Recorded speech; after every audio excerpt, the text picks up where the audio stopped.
2장 1절부터 11절까지의 말씀, 우리 하나님의 말씀을 한 절씩 교독하겠습니다.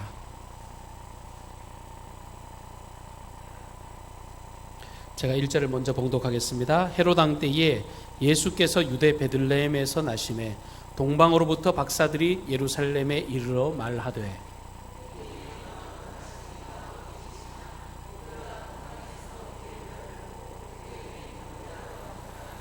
헤롯 왕과 온 예루살렘이 듣고 소동한지라.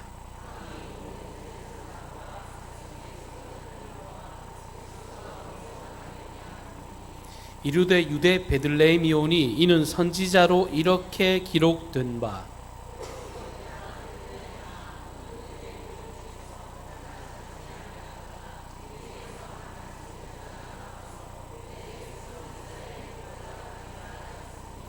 이에 헤롯이 가만히 박사들을 불러 별이 나타난 때를 자세히 묻고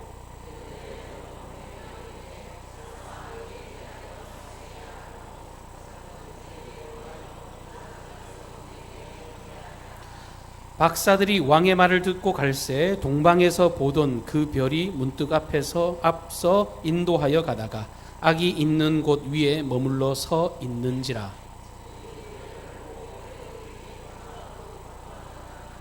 함께 봉독합시다. 집에 들어가 아기와 그의 어머니 마리아가 함께 있는 것을 보고 엎드려 아기께 경배하고 보배합을 열어 황금과 유향과 몰약을 예물로 드리니라.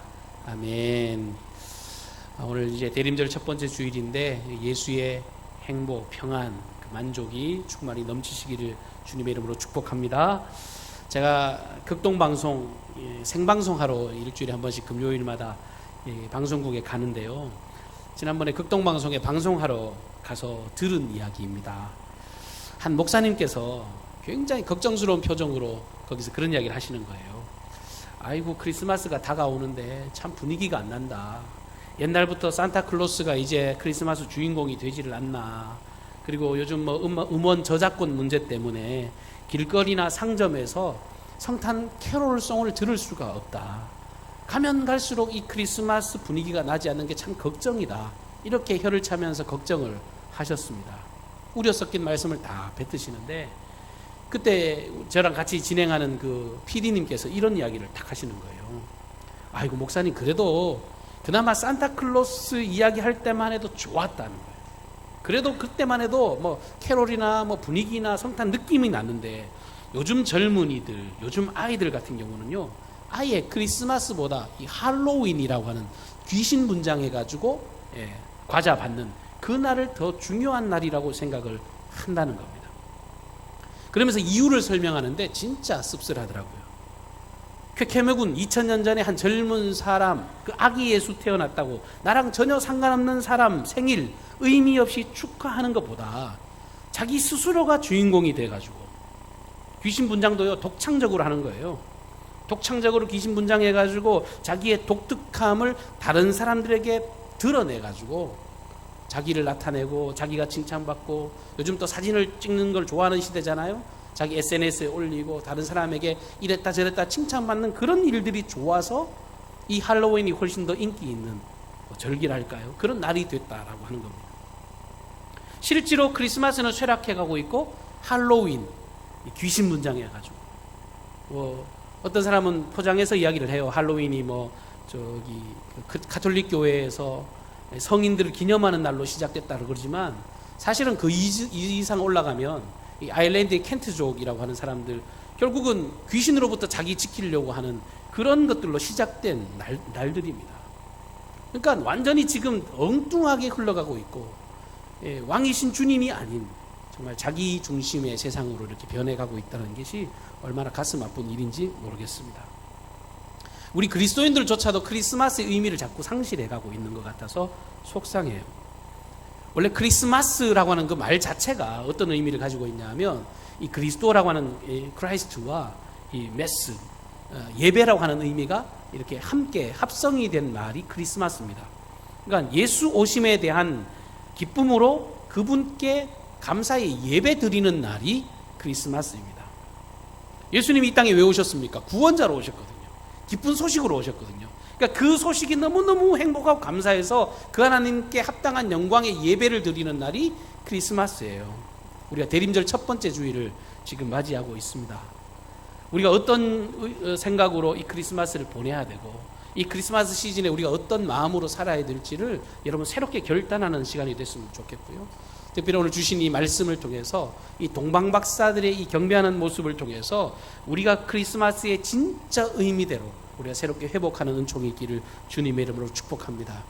오늘 본문 2절 말씀을 보시면 아주 중요한 구절이 하나 있습니다. 유대인의 왕으로 나신 이가 어디 계시뇨? 우리가 동방에서 그의 별을 보고 그에게 경배하러 왔노라. 이 동방박사의 말입니다. 이 짧은 그들의 이 고백 안에 중요한 두 가지의 단어를 우리는 엿볼 수가 있습니다. 하나는 뭐냐 하면 왕이라고 하는 말이고 하나는 경배라고 하는 말입니다. 동방박사는요, 찾아왔는데 왔더니 누가 있어요? 예수님이 계신 게 아니라 아기가 있는 겁니다. 동방박사들이 처음 본 것은요, 아기입니다. 아기. 갓난아기. 근데 그 갓난아기를 보고 뭐라고 고백합니까? 왕이라고 고백하거든요. 그리고 그 왕이라는 것을 증명이라도 하듯이 그분께, 이 왕께 합당한 경배를 그들이 올려드리고 있는 것을 볼 수 있습니다. 동방박사들이 먼 길을 돌아서 온 이유는 이 한 가지 이유입니다. 진짜 왕을 보려고, 그 왕께 경배하기 위해서. 우리가 동방박사를요, 굉장히 소중한 믿음의 사람으로 고백하고 우리도 그와 같은 믿음이 있어야 될 줄로 믿습니다. 여러분, 예수님이 왕이심을 믿으십니까? 성경은 수없이 강조해서 말씀하세요. 예수 그리스도는 왕이라는, 나사렛의 젊은 한 정말 중동의 어떤 한 사람이 아니라 온 인류를 구원하기 위한 왕으로 이 땅에 오셨다. 성경 곳곳에서 그 사실을 말씀하고 있어요. 마태복음 1장에는 예수님의 계보를 설명하시면서 예수님은 육신으로도 왕족의 가문으로 이 땅에 오셨다, 이 다윗의 후손으로 오셨다는 것을 밝히고 계시고요.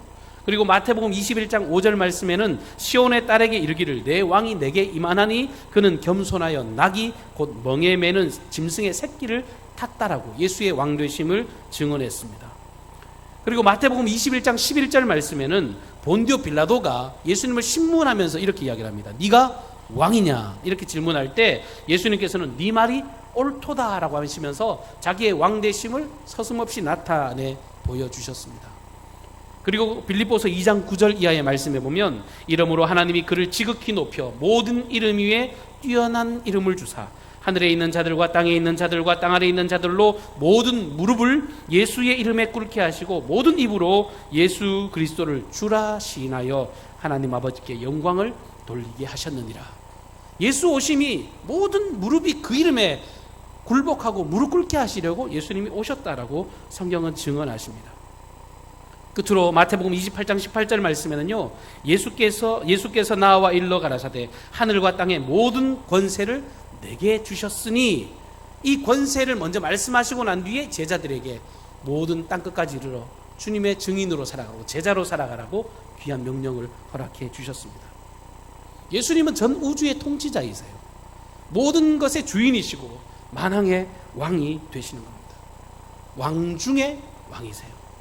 세상 권세자들, 세상 통치자들 자기의 힘을 과시하지만 예수님은요, 그 모든 권세 위에 뛰어난 권세를 가지고 계십니다.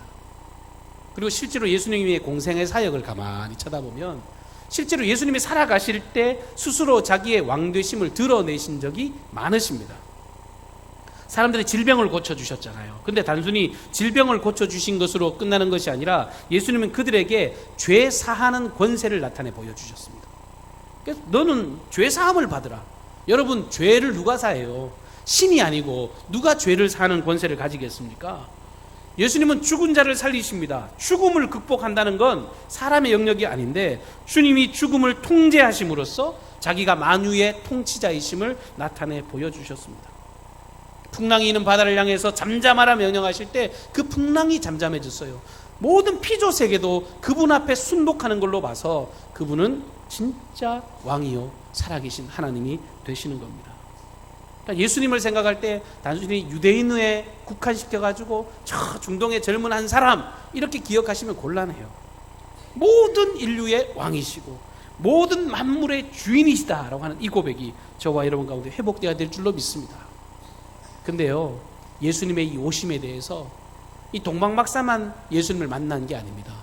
오늘 말씀해 보면 예수님을 맞이하는 수없이 다양한 사람들의 모습을 통해서 우리가 선택해야 될 방향이 명확하게 드러납니다. 첫 번째는 헤롯과 같은 부류의 사람들이 있습니다. 헤롯이 지금 동방박사들 때문에 이 아기 예수의 나심의 소식을 듣게 됐습니다. 근데 이 헤롯이 처음에는 환영하는 것처럼 보여집니다. 아이고, 우리 동네에서 왕이 난다고요? 우리 동네에서 메시아가 온다고요? 참 대단합니다. 그리고 난 뒤에 돌아서서 어떤 조치를 취합니까? 아기를 다 죽여라. 태어난 난지 정말 이 2살 이하의 아이들은 다 죽여버려라. 이런 명령을 내려요. 겉으로는 환영하지만 뒤로는 정치적인 계략이 있는 것입니다. 자기의 권력을 지키기 위해서, 자기의 영원한 힘을 누리고 과시하기 위해서 뒤로는 악한 일을 저지르는 사람들, 예수님을 이용해 먹는 겁니다. 그뿐만 아니라 대제사장, 서기관, 그런 사람들은 이 헤롯이 이 동방박사의 이야기를 듣고 이 메시아가 온다는데 이런 사실이 있느냐 이렇게 물었을 때 그 사람들이 헤롯에게 대답을 해줍니다. 예, 우리는 옛날부터 조상 때부터 메시아 오심에 대한 그런 갈망이 있습니다. 미가서 5장 2절의 말씀을 찾아가지고 그 땅이 베들레헴이라고 이야기합니다. 그런 이야기를 해줘요. 여러분, 이론적으로는 그 종교 지도자들이 정확하게 알고 있었습니다. 메시아가 온다, 그리고 베들레헴에 온다, 이런 내용을 알고 있음에도 불구하고 이 동방박사들이 여기 지금 그 별이 왔다, 그 별을 따라서 우리가 여기 왔다, 이제 왕이 오신 것 같다는 이야기를 하는데도 이론적으로만 알고 있지 그들은 그 자리에 머물러 서 있습니다. 제일 먼저 달려가서 경배해야 될 사람들이, 제일 먼저 달려가서 엎드려 절해야 될 사람들이 자기에게는 아무 상관이 없는 것처럼 대하고 있다는 거예요. 우리가 예수 믿을 때요, 지식적으로 아는 하나님에 머물러 있으면 아무런 역사가 일어나지 않습니다. 하나님은 이런 분이다, 저런 분이다 아무리 이야기해봐야 그것이 여러분의 고백으로, 우리 개인의 고백으로 드려지지 않는다면 그건 아무런 능력이 없는 것입니다. 그리고 예루살렘 주민들의 모습을 보면 더 놀랍습니다. 그들이 이 메시아 오심에 대한 소식을 들었고 성경에 보면요, 소동했다라고 기록하고 있어요. 소동은 했는데 예수님의 자리를 찾아가서 경배하지는 않았습니다. 소동했다는 말은 어수선했다는 거거든요. 깜짝 놀랐다는 이야기입니다. 뭔가 어떤 일들 때문에 막 지금 난리가 났다는 이야기예요. 두려움과 염려로 사로잡혀서 그들은 술렁이기 시작했습니다. 근데 왜 소동만 하고 그들이 예수님을 찾아 경배하지 않았을까? 이유는 간단합니다. 사람들의 생각에는요, 메시아라 그러면 이 우리 조상 다윗과 같이 정말 정치적인 메시아로 와가지고 모든 지금 로마 사회의 이 모든 힘을 꺾고 억압하고 정말 강력한 힘으로 와야 되는데, 뭐 베들레헴 마구간에 이렇게 왔다고 하니까 사람들이 그럴 리가 없다, 그렇게 생각한 사람도 있고, 또 한편으로는 지금 이 정권이 교체되는 이 시대 가운데 우리가 살아남을 것인가 죽을 것인가. 왜냐? 맨날 왕이 바뀔 때마다 백성들만 힘들고 어려웠거든요. 그러니까 그들이 소란스럽고 넋두리하고 그냥 두려움에 떨 수밖에 없었던 것입니다. 헤롯도, 종교 지도자들도, 백성들도 정말 제대로 된 경배를 하지 못할 때 오늘 동방박사들의 모습을 보십시오. 그들은 별을 보고 예수님을 찾아왔습니다. 박사라 그러니까 무슨 우리가 생각에 야 어느 대학의 박사인가 이렇게 싶겠지만 이때는 박사학위 같은 게 없잖아요. 이들이 어떤 박사라 그럴 때 지혜로운 사람, 정말 영향력 있는 사람, 그렇게 이해하시는 게 좋습니다. 근데 이 동방에서 그들이 이 별을 보고 찾아왔는데, 이 당시에 동방이라는 곳은 어떤 곳이냐 하면 이 바벨론이나 이 페르시아 지역에 있던 사람들을 의미합니다. 그러니까 그들은 그 굉장히 번성했던 대제국의 지혜자였습니다.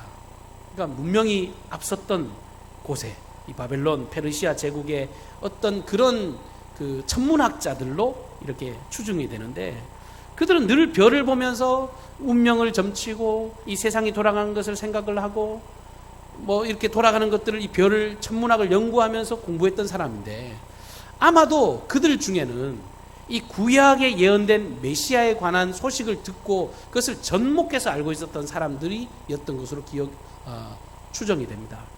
여러분, 페르시아 제국, 이 바벨론 제국, 이곳에 누가 살았습니까? 이 당시 유대인들의 조상이 되는 흩어진 유대인들이 굉장히 많이 살았습니다.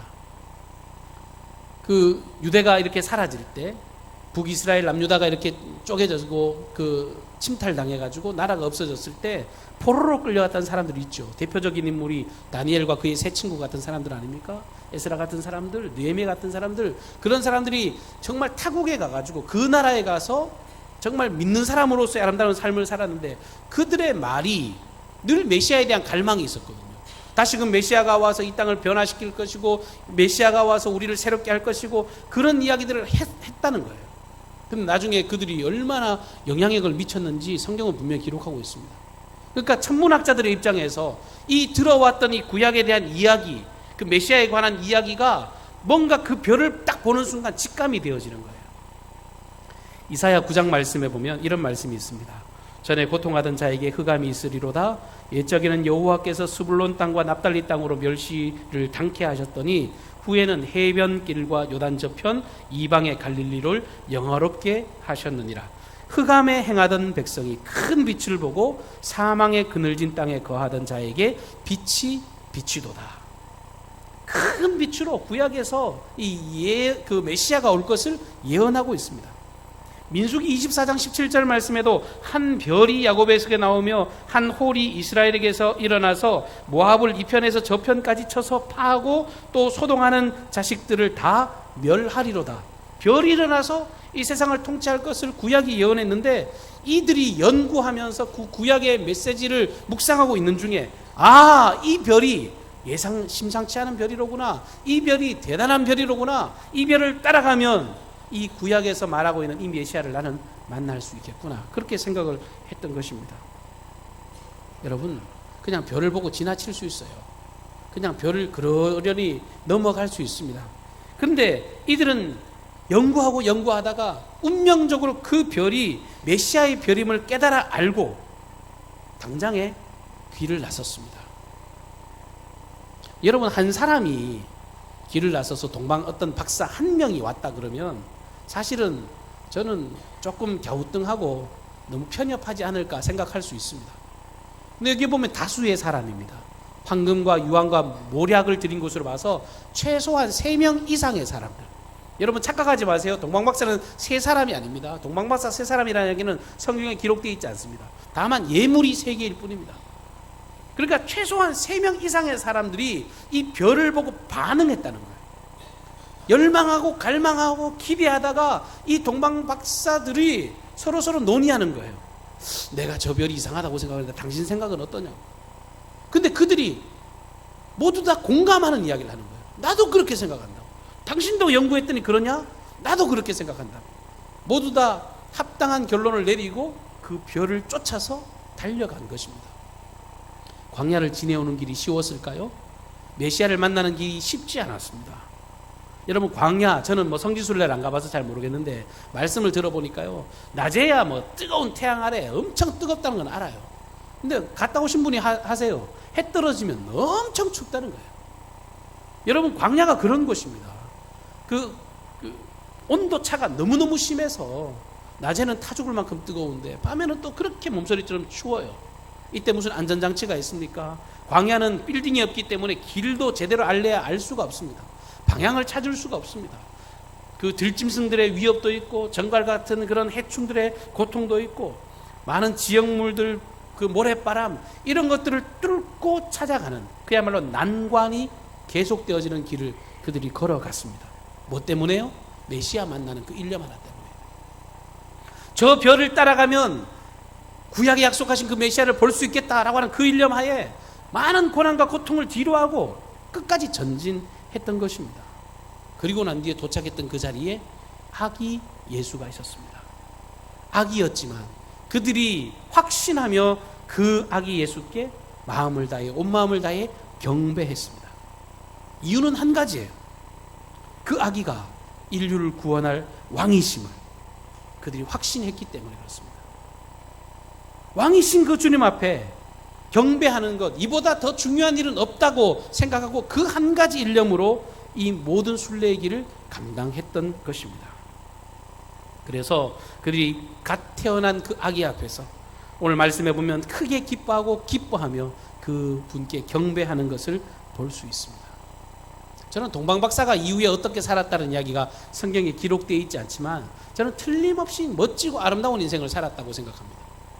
애초부터 이런 목적을 가지고 그들이 달려와서 그 메시아를 만나고 돌아갈 때 그 기쁨. 성경에 보면요, 사가랴라고 하는 그 늙은 종이 나오죠.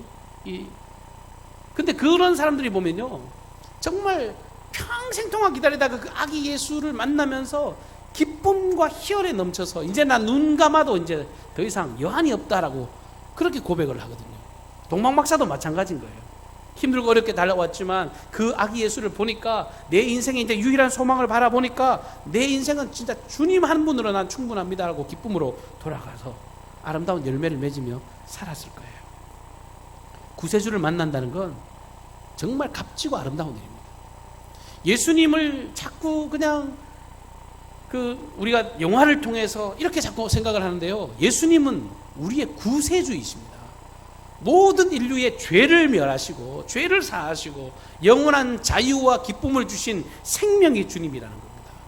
예수님께서 말씀하시잖아요. 내가 곧 길이요 진리요 생명이니 나를 믿는 자는 죽어도 살겠고 무릇 살아서 나를 믿는 자는 영원히 죽지 아니할 거라고.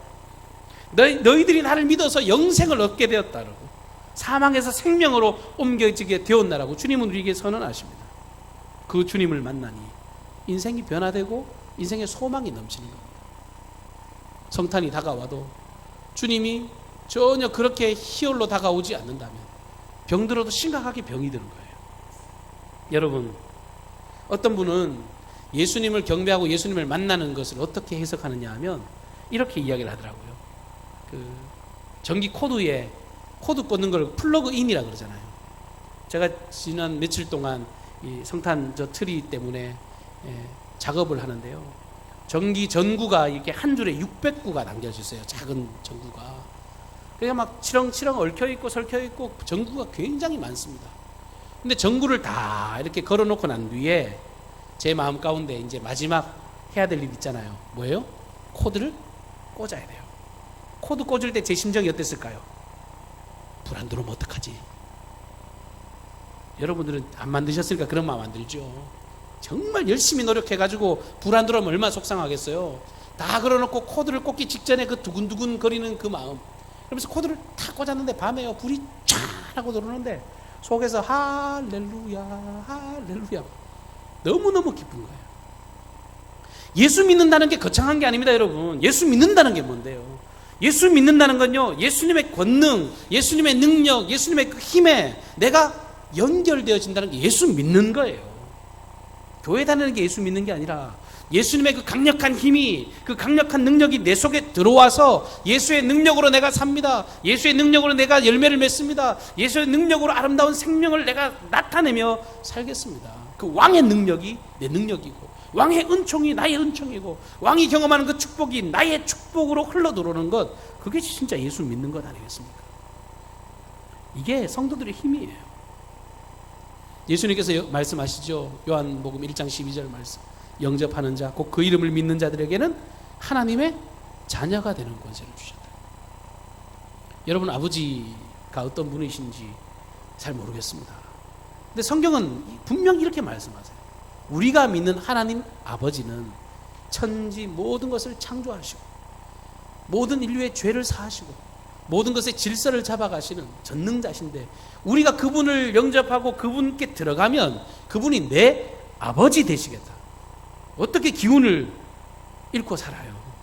이런 영적인 원리를 확신하고 사는 사람들이 어떻게 당당하게 걸어가지 않을 수가 있겠습니까? 행복하지 않을 사람이 어디 있겠으며 삶의 형통을 고백하지 않을 리가 누가 있겠습니까? 주님께 코드가 연결되지 않으니까 맨날 걱정인 거예요. 두려움이 찾아오면 걱정이고, 이래도 문제 저래도 문제, 이래도 아픔, 늘 고통스러운 이야기들만 하게 되는 것입니다. 신앙생활하면서 능력이 없다. 여러분, 능력이라는 게 뭐냐? 요즘 요한계시록 말씀 볼 때요, 제가 진짜 요즘에 제가 말씀 준비하면서 제 스스로가 진짜 은혜를 많이 받아요. 풍파가 다가오고 어려움이 다가오잖아요. 예수 안에 있는 사람은요, 이미 정답이 나와 있어요. 그리스도에는 승리의 사람인 줄 믿으시길 바랍니다.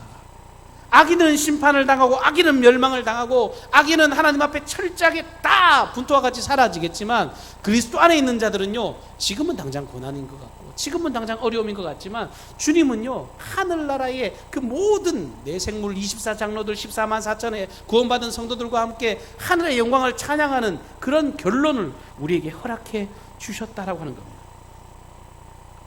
그러니까 우리에게 능력이 없다 그럴 때요, 여러분 곰곰이 생각해 보셔야 돼요. 전원 자체에 문제가 있는 게 아닙니다. 전원이 뭡니까? 예수님이잖아요. 여러분, 전기 자체에 문제가 있는 게 아니에요. 전선에 문제가 있는 거예요. 그 코드에 연결도 안 하고 불 안 들어온다고 하면 정말 미련한 인생 아니겠습니까? 우리가 그리스도인이라고 하면서요, 예수님은 옆에 계시고 정말 옆집에 계시고 뒷집에 계시고 부를 때 막 필요할 때 그때그때만 찾는다면 우리 능력 있는 인생을 살아갈 수가 없습니다. 예수님이 누구이신지 정확히 알아야 이 동방박사들처럼 먼 길 마다하지 않고 그렇게 달려갈 수 있습니다. 그리고 그분 앞에 왕인 것을 확신하면서 자신의 모든 것들을 내려놓으며 경배하고 예배할 수가 있는 것입니다. 이런 사람, 이런 능력이 없으면요, 세상 사람들이 우리 그리스도인들을 향해 조롱하잖아요. 야, 너 예수 믿는다고 해서 왜 그렇게 사냐? 뭐 세상 종교가 다 그저 그렇지, 똑같지 뭐. 야, 불교에서 말하는 부처나 예수나 공자나 뭐 소크라테스나 다 똑같은 신이야, 비슷해. 그렇게 이야기할 때 그런가? 이러면 곤란하다는 거예요. 그런 공격이 오는데도요, 그냥 아무 문제 없는 것처럼 꿀먹은 벙어리로 여러분 살아간다면 우린 진짜 그리스도인이 아니에요. 여러분, 동방박사들은요, 그 풍파와 어려움을 향해 그 메시아 되심을 바라보며 별을 쫓아갔습니다. 별을 쫓아간 그 자리에 아기를 바라보면서 이가 그리스도구나, 이가 내 삶의 통치자 왕이시구나, 그러면 자기의 모든 것들을 내려놓고 경배했습니다. 우리가 이런 영적인 모습이 있어야 돼요. 예수가 빠진 성공은요, 절대 성공일 수 없습니다. 예수가 빠진 그 어떠한 것도, 어떤 명예도 예수가 빠져 있으면 그것은 다 허망한 것들밖에 없다는 겁니다. 여러분, 여러분의 입으로 예수의 왕되심을 고백할 수 있기를 바랍니다. 예수의 왕되심 앞에 여러분의 모든 것들을 내려놓고 경배하는 인생이 되기를 바랍니다. 헤롯처럼 그냥 앞으로는 그런 척하지만 뒤로는 어떤 정치적인 계략을 계산하는 인생 되지 않기를 바랍니다. 정말 이론과 지식적으로 아는 그런 종교 지도자들처럼 정말 예수를 지식적으로 아는 자들 되지 않고, 그리고 내가 뭔가 뭐 떡고물 얻어먹을 게 없는가, 정말 그들을 통해서 내가 뭔가 얻을 게 없는가, 그렇게 기대하며 사는 군중들처럼 사는 것이 아니라 확실한 목표, 확실한 방향, 그것들을 소유한 이 동방박사의 믿음이 오늘 이 시간 가운데 우리에게 충만하기를 축복합니다.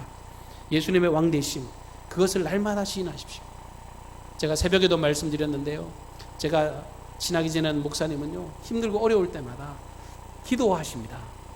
뭐 기도 누구나 다 하잖아요. 근데 그 너무너무 힘들고 어려울 때, 정말 절망감이 찾아올 때, 그분은 왕 앞에서 기사가 자기를 받을 때처럼 무릎을 이렇게 꿇고 이렇게 자세를 취한다고 합니다. 한쪽 무릎을 땅에 대고. 저는 그 행동 자체가 저는 놀라운 기도라고 저는 믿어요. 그리고 실제로 그분은 그 행동에 걸맞는 신앙의 고백을 하고 살아가요. 너무너무 귀감이 되더라고요. 여러분, 문 열고 나가면 풍파가 찾아옵니다. 문 열고 나가면 시험이 찾아옵니다. 끊임없이 우리를 흔들어대는 여러 가지 악한 요소들이 얼마나 많은지 모릅니다.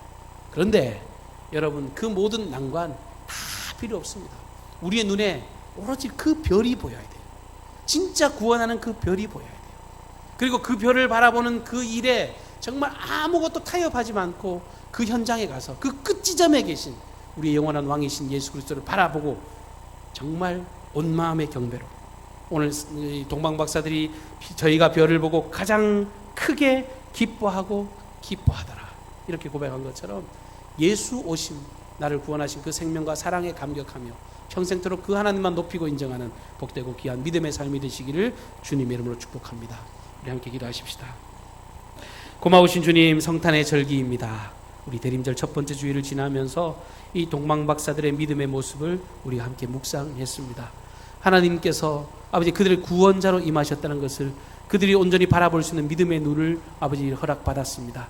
우리에게도 동일한 은혜와 믿음을 허락하여 주시옵소서. 분주하게 쫓기게 바쁘게 살아가다가 정말 정작 아버지 하나님 영원한 소망이요 능력이 되시는 그 주님을 놓치고 살지 않도록 도와주시고, 예수님을 그냥 생의 수단으로 아버지 그렇게 전락시키는 자들이 아니라 내 삶의 유일한 능력이요 왕이요 생명이 되신다는 것을 믿음으로 고백하는 저희들의 복된 고백 되게 하여 주시옵소서. 하나님 아버지, 우리의 마음의 왕자에 주님께서 친히 찾아와 주셔서 홀로 높임을 받아주시고, 이 아버지 하나님 성탄의 절기를 통하여서 아버지 하나님 그 모든 근심 염려 두려움 다 사라지게 하실 그 생명의 왕으로 인하여 함께 기뻐할 수 있도록 인도하여 주시옵소서. 이 예배뿐만 아니라 이 아버지 하나님 이 대림절의 모든 절기 동안, 이 시간 동안, 그리고 평생의 삶 동안 하나님만이 내 삶의 유일한 왕이시라 고백하는 모든 성도들의 걸음 되게 하옵소서. 우리 위에 영원히 통치하실 그 주님의 능력과 권능을 의지하옵고 예수님의 존귀하신 이름으로 기도하옵나이다. 아멘.